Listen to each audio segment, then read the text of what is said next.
आदाब।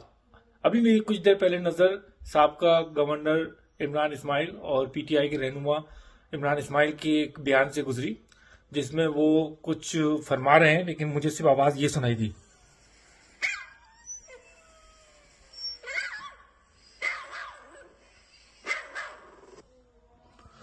उसका सारा ये है कि ये कुत्ते आते हैं, भौंकते हैं और चले जाते हैं।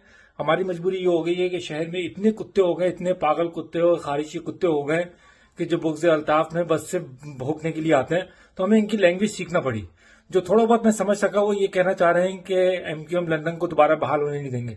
पहले तो इनसे ये पूछे कि इनके बाप का शहर है, ये इस शहर के क्या वारिस हैं, ये इस शहर को क्या इनकी माँ ने अपने कोख से जन्म दिया है जो ये शहर में बहाल होने नहीं देंगे।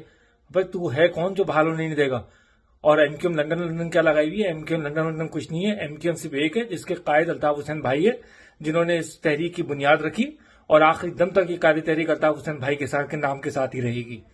अल्ताफ हुसैन भाई को बहाल तुम क्या करोगे? अल्ताफ हुसैन भाई लोगों के दिलों में धड़कते हैं, बसते हैं, और जो लीडर आवाम के दिलों में रहता है उसको बहाली कराने का सवाल ही पैदा नहीं होता। तो तुम जैसे कुत्ते, खारिजी कुत्ते भोंकते रहें और आवाम जो है इस पर कान नहीं धरेगी। बस आओ, अपनी दुकान चमकाओ और चले जाओ। कायद तहरीक अल्ताफ हुसैन भाई के चाहने वाले इस शहर में आज भी अल्ताफ भाई के नाम के साथ जी रहे हैं, अल्ताफ भाई के नाम के साथ ही रहेंगे।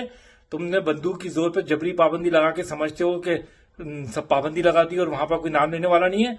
अभी तुम पाबंदी हटाओ, सब दूध का दूध पानी का पानी हो जाएगा। एक हेलो आएगी शहर में, देखो कोई गली, कोई शहर, कोई रोड, कोई ऐसी जगह नहीं होगी जहां कायद तहरीक अल्ताफ हुसैन भाई के चाहने वाले नहीं निकलेंगे और सदा जिए के नारे लगाएंगे। तो आज भी अल्ताफ भाई के नारे गूंज रहे हैं और इंशाल्लाह आखिरी सांस तक सदा जी अल्ताफ हुसैन के नारे लगते रहेंगे। तुम जैसे भौंकने वाले भौंकते रहो, कोई कान नहीं धरता। अल्ताफ भाई हमेशा लोगों के दिलों में रहे और दिलों में रहेंगे। जी अल्ताफ हुसैन, सदा जिए।